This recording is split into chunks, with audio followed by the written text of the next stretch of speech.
Muy buenas tardes, días o noches.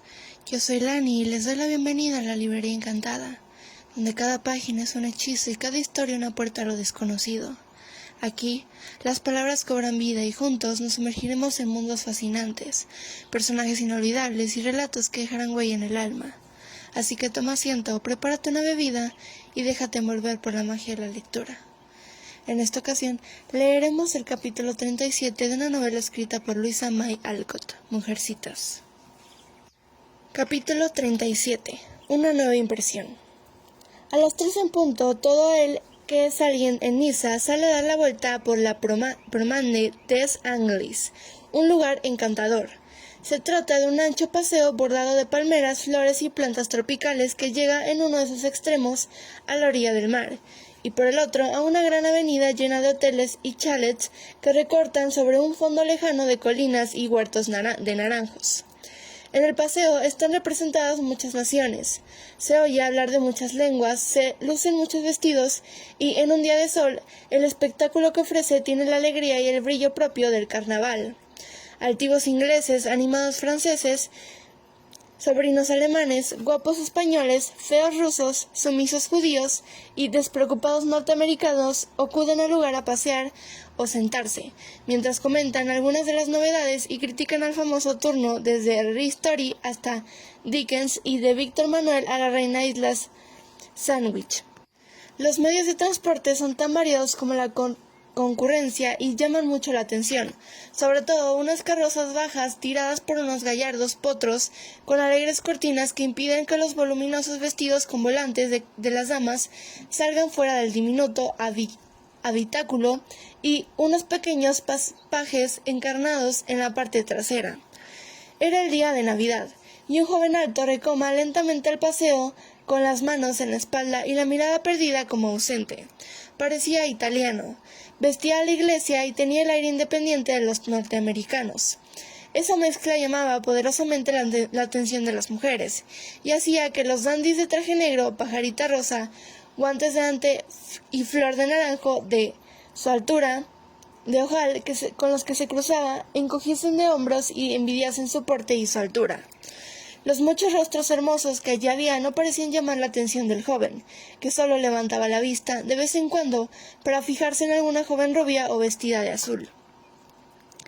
En el momento que nos ocupa, el joven acaba de salir del paseo y se encontraba en un cruce de calles, indeciso sobre si oír a la banda que tocaba en los jardines públicos o caminar por la playa en dirección a la colina del castillo.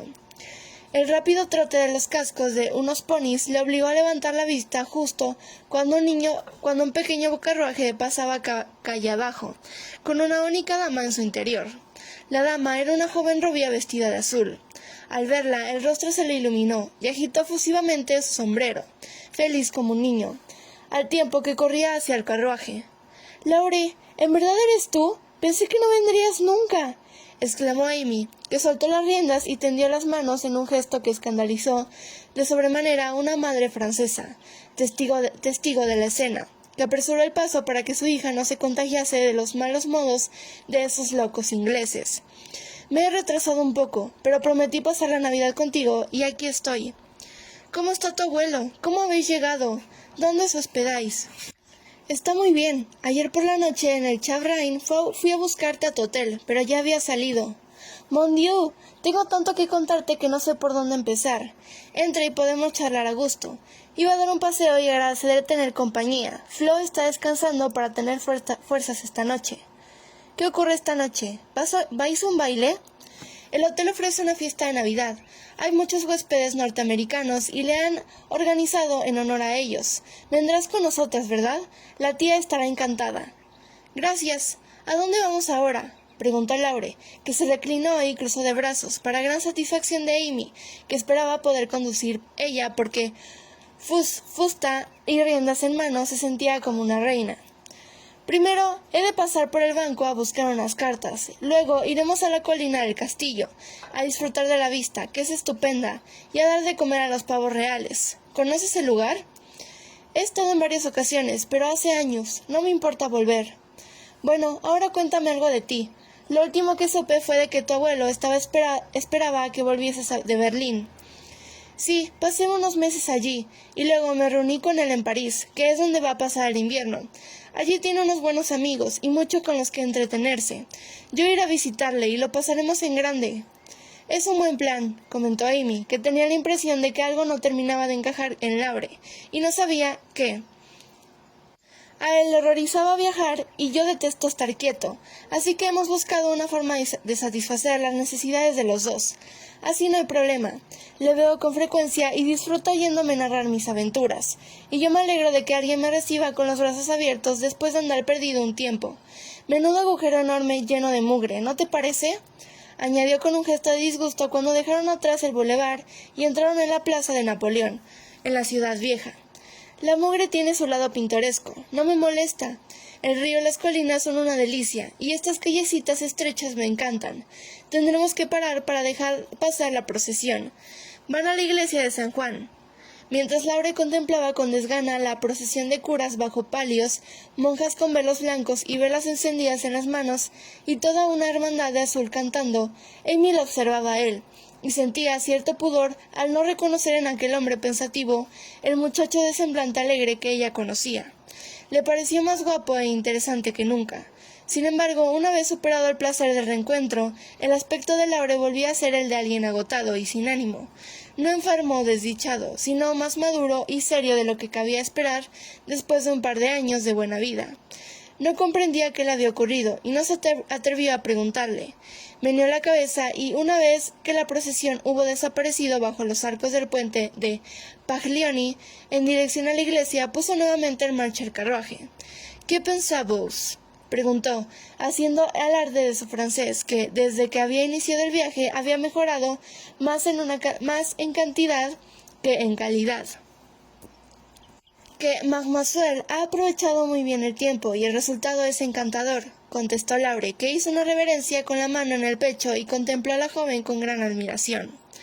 Ella se sonrojó, pero por algún motivo aquel piropo no le aportó la genuina satisfacción de aquellos otros elogios, más francos a los que el muchacho le tenía acostumbrada cuando ambos vivían en casa y coincidían en un día de fiesta. En aquel entonces él decía algo como «estás estupenda», sonreía dichoso y le daba unas palmaditas en la cabeza. El nuevo tono que empleaba no era de su agrado, porque sonaba a indiferencia. Si por crecer se tiene que volver así, preferiría que fuese siempre un muchacho, pensó, y aunque se sentía extrañamente decepcionada e incómoda, fingió estar alegre y relajada. Al llegar a Avigdor, encontró varias cartas de casa, por lo que se dio las riendas a Laure, y se dedicó a disfrutar de la lectura. Mientras el carruaje recorría el sombreado camino bordeado por plantas verdes y rosales tan floridos como si fuese el mes de junio. Mamá dice que Beth no se encuentra nada bien. A menudo pienso que debería volver, pero todos me alientan a quedarme. Les hago caso porque soy consciente de que nunca volveré a tener una oportunidad como esta, comentó Amy, mirando muy seria una de las hojas de la carta.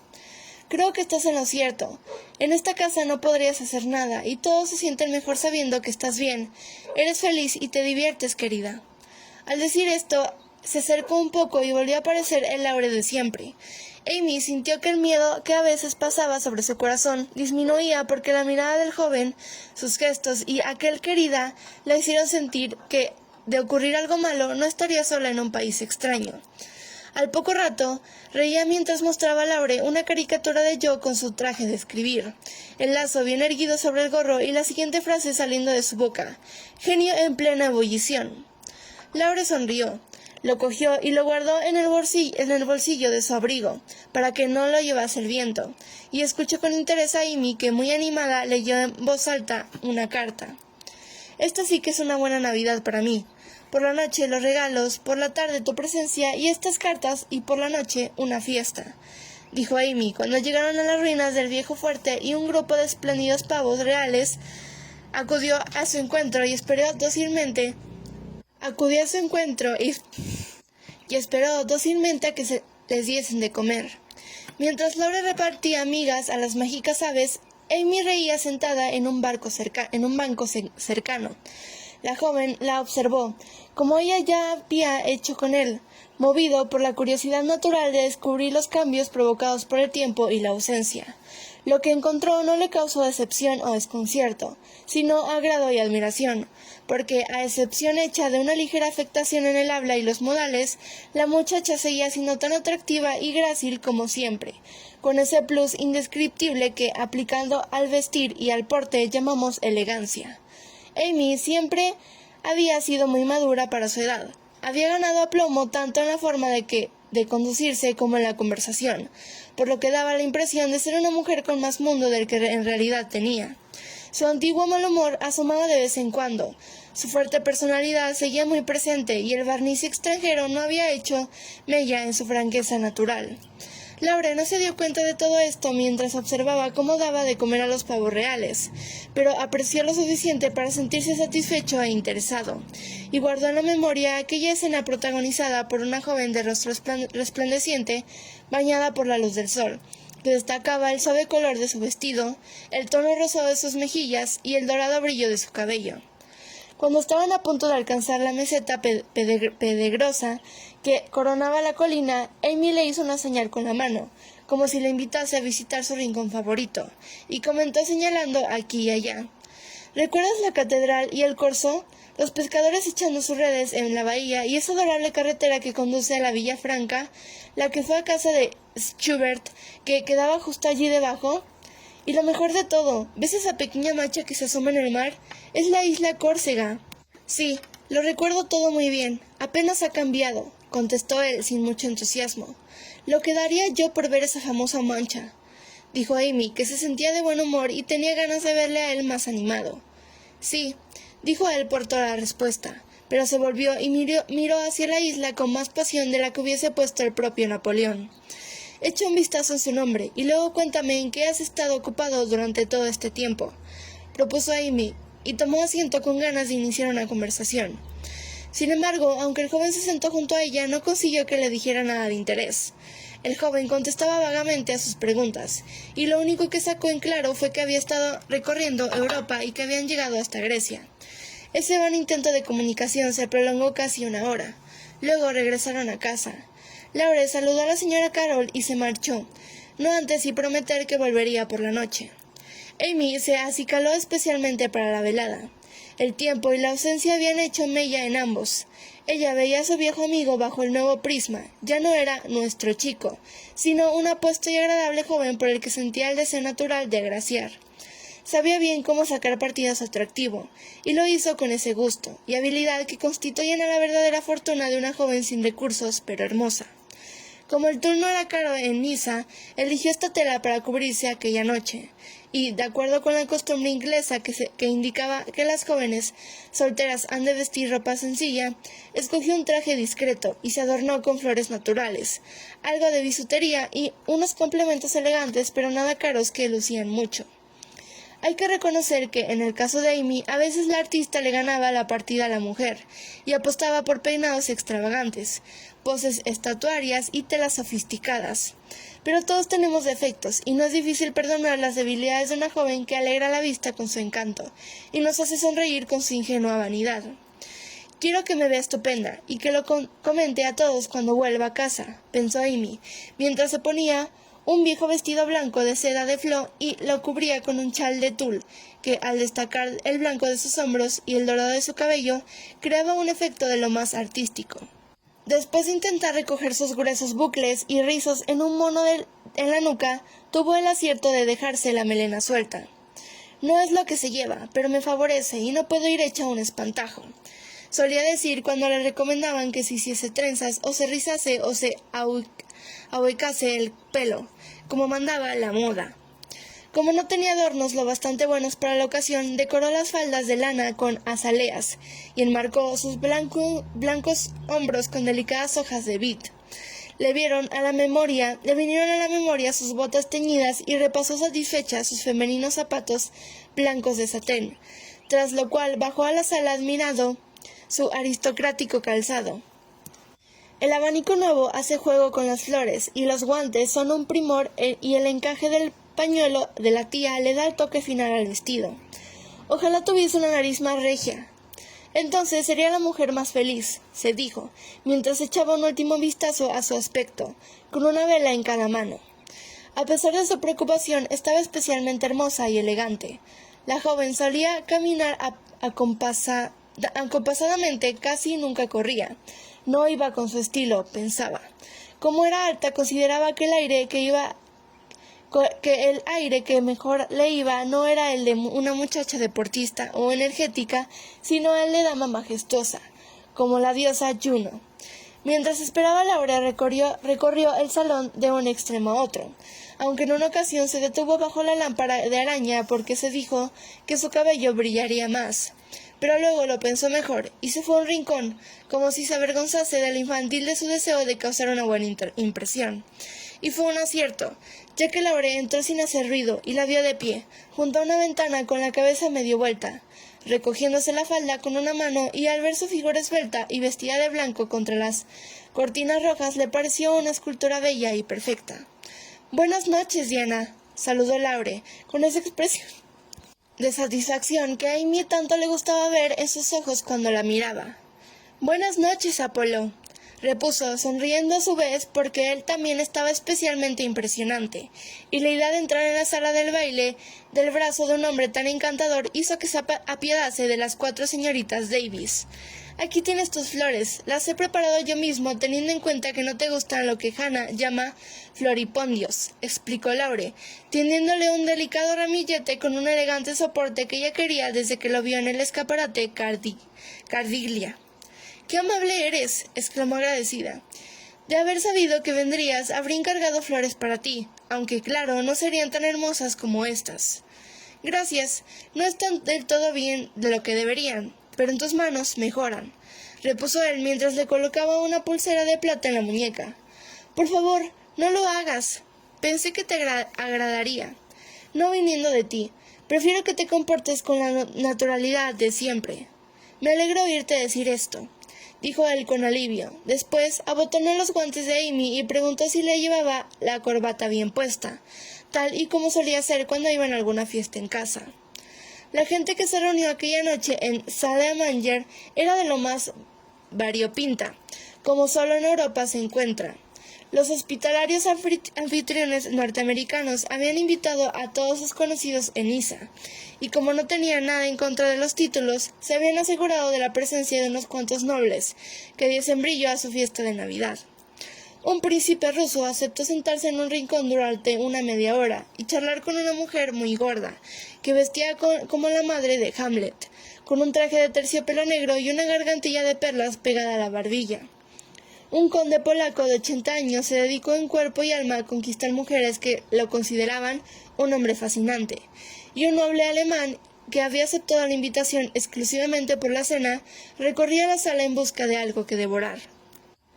El secretario privado del barón Rothschild, un judío de nariz grande y botas estrechas, sonreía a todo el mundo y aprovechaba el halo mágico que le otorgaba el nombre de su protector. Un francés robusto que conocía el emperador había acudido a la fiesta porque le encantaba bailar, y Lady Jones, una dama inglesa, había llevado consigo a sus 8 hijos. Por supuesto, en la fiesta había jovencitas norteamericanas, ligeras de pies y de voz chillona, muchachas británicas, hermosas y lacias, y unas cuantas damiseles francesas, sencillas pero atractivas. No faltaba el habitual cortejo de jóvenes caballeros viajeros que se divertían a sus anchas, mientras madres de todas las nacionalidades, alineadas contra la pared, sonreían complacidas al verles bailar con sus hijas. Cualquier jovencita podría imaginar cómo se sentía Amy aquella noche al entrar en la sala del baile del brazo de Laure. Sabía que estaba radiante, y no solo le encantaba bailar, sino que se podría decir que las salas de baile eran algo natural para sus pies. Así que disfrutaba de esa deliciosa sensación del poder que embarga a una joven cuando pisa por primera vez un reino nuevo y fascinante en el que será la protagonista absoluta por su belleza, su juventud y su condición de mujer. Sentía pena por las hermanas Davis, que eran poco elegantes, simples y tenían por pareja un adustro padre y 3 tías solteronas aún más adustas. Cuando pasó ante ellas, las saludó e hizo una reverencia amable, con lo que las jóvenes pudieron admirar su vestido mientras preguntaban quién sería su distinguido acompañante. Una vez que la banda empezó a tocar, a Amy se le encendió el rostro, y se le iluminaron los ojos y empezó a mover impacientemente los pies. Era consciente de lo bien que bailaba y ardía en deseos de mostrárselo a Laure. Por ello, era más fácil comprender que describir la profunda decepción que se apoderó de ella cuando él dijo sin demasiado entusiasmo: ¿Quieres bailar? Es lo que se suele hacer en un baile. La mirada de sorpresa de la joven y su rápida respuesta hicieron a Laure comprender que había cometido un error, y corrió a enmendarlo. Me referiría a si concedías el primer baile. ¿Me harás ese honor? Para bailar contigo tendré que declinar la invitación del conde. Es un bailarín maravilloso, pero seguro que le comprende porque sabe que somos viejos amigos, dijo Amy. Segura de mencionar al conde le serviría para que Laure la tomara más en serio. Sin embargo, lo único que consiguió oír de la boca de Laure fue lo siguiente: es un buen muchacho, pero algo bajo para acompañar a una hija de dioses divinamente alta y más divinamente rubia. Como se encontraban en un ambiente inglés, a Amy no le quedó más remedio que guardar el decoro, aunque tenía ganas de bailar la tarantela con brío. Laure la dejó en manos del buen muchacho y fue a saludar a Flo sin preocuparse de garantizar futuros bailes con Amy, y ésta, en justo castigo a su reprochable falta de previsión, se comprometió hasta la hora de la cena, momento en el que estaba dispuesta a ablandarse si él daba muestras de arrepentimiento. Cuando él fue tranquilamente hacia ella, en un lugar de correr, como era deseable, le pidió que le concediese el próximo baile. Una estupenda polka. Amy le mostró orgullosa su carnet de baile completo. Las educadas excusas del muchacho no lograron ablandarla, y mientras daba saltos por la sala del conde, vio que Laure se sentaba junto a su tía con cara de alivio. Aquel gesto le pareció imperdonable, y optó por no hacerle caso durante un muy buen rato. Incluso cuando iba junto a su tía a descansar, no intercambiaba con él más que un par de palabras. Sin embargo, ocultar su enfado tras una sonrisa surtió mucho más efecto, porque parecía más alegre y deslumbrante que nunca. Laure la miraba embelesado, porque Amy no brincaba o deambulaba como otras, sino que bailaba con auténtica gracia y disfrutaba de ese delicioso pasatiempo que debía ser para Tosios la danza. La estudió bajo esa nueva perspectiva, y cuando había transcurrido media velada, se dijo que la pequeña Amy se iba a convertir en una mujer encantadora. La reunión resultó muy animada, porque el espíritu festivo se apoderó de todos enseguida, y la alegría navideña iluminaba rostros y alegraba corazones, y ponía alas en los pies de los bailarines. Los músicos tocaban el violín, el piano y la percusión como si realmente lo disfrutasen. Todos cuantos sabían bailar lo hicieron, y los que no admiraban el resto con un deleite poco habitual. Las Davies oscurecían el ambiente y las Jones brincaban como torpes jirafas. El famoso secretario cruzó la sala como un meteorito, acompañado de un vestido de satén, acompañado de una impresionante dama francesa que fue barriendo el suelo con la cola de su vestido de satén rosa. El alemán hambriento encontró la mesa de la comida y pasó el resto de la fiesta feliz, devorando sin parar todo el menú, para consternación de los camareros que lo observaban. El amigo del emperador se cubrió de gloria porque no bailó con toda mujer que se puso en su camino, la conociese o no, y no dudaba en intercalar piruetas imprevistas cuando se inspiraba. El arrojo juvenil de aquel hombre mayor era digno de verse, porque, aunque tenía que guiar a su pareja, se movía como una pelota de un sitio para otro. Corría, volaba y hacía cabriolas con el rostro encendido, la calva brillante y la cola de su chaqueta moviéndose sin parar. Sus zapatos se movían de tal velocidad que parecían volar, y cuando la música terminaba se secaba el sudor de la frente, y sonreía satisfecho a sus amigos como un Pickwick francés sin gafas. Amy y su compañero tenían ese mismo entusiasmo, pero mucho más gracia y agilidad. Sin pretenderlo, Laure se quedó prendado del rítmico movimiento de los zapatos blancos, que volaban infatigables como si tuviesen alas. Cuando el bajito, Vladimir, la dejó al fin, tras asegurar que sentía tener que abandonarla tan pronto, Amy se dispuso a descansar y observar qué tal había sentado el castigo a su cobarde caballero. Había dado resultado, porque a los 23 la vida social es un bálsamo para la frustración, y verse rodeado de belleza, luz, música y movimiento hace que el entusiasmo crezca, la sangre se altere y el ánimo se eleve. Cuando se levantó para que ella se sentara, Laure dio muestras de haber recibido un primer aviso, y cuando a continuación corrió a traerle algo de cena, ella sonrió satisfecha y dijo para sus adentros: sabía que le vendría bien. Pareces la femme peinte par elle meme de Baslac, comentó Laure, mientras la abanicaba con una mano y la sujetaba la taza de café con la otra. Este colorete no es postizo, repuso Amy, y tras frotar su brillante mejilla mostró el guante blanco con tal solemnidad que el joven no pudo evitar soltar una carcajada. ¿Cómo se llama esa tela?, preguntó, cogiendo un pliegue de chal que caía sobre su rodilla. Gloria. Es un nombre muy adecuado. Es muy bonita. Es nueva, ¿verdad?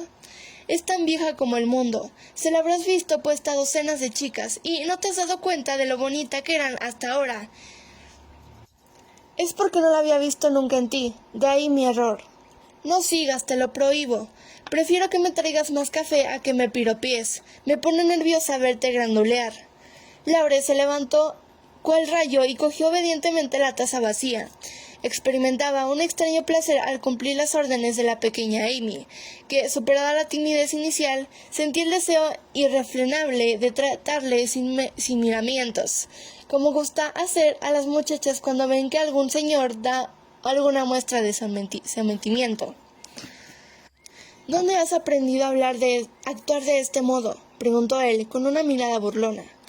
Dado que de este modo es una expresión bastante imprecisa, ¿me podrías aclarar a qué te refieres?, rogó Amy, quien, a pesar de saber perfectamente a qué se refería, sentía el pícaro deseo de ver expresar lo inexpresable. Bueno, me refiero a todo un poco, a tu estilo, a tu serenidad, a la gloria, a la tela esa, ya sabes.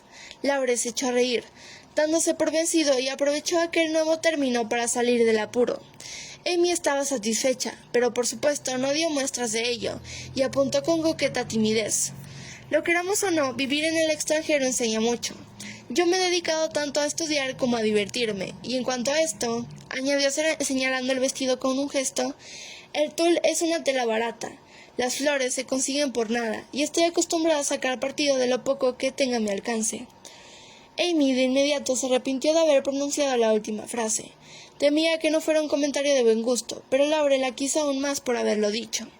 Admiraba y respetaba a aquella joven que había tenido la paciencia y el valor de sacar el máximo partido a las oportunidades y el ánimo de suplir con flores a la falta de medios económicos. Aunque Amy no sabía qué se debía que Laure la mirara con tanta ternura, apuntase su nombre en su carnet de baile y le dedicase toda clase de atenciones durante el resto de la velada, lo cierto es que tan agradable cambio era el resultado de una nueva impresión que ambos sintieron sin ser conscientes de ello.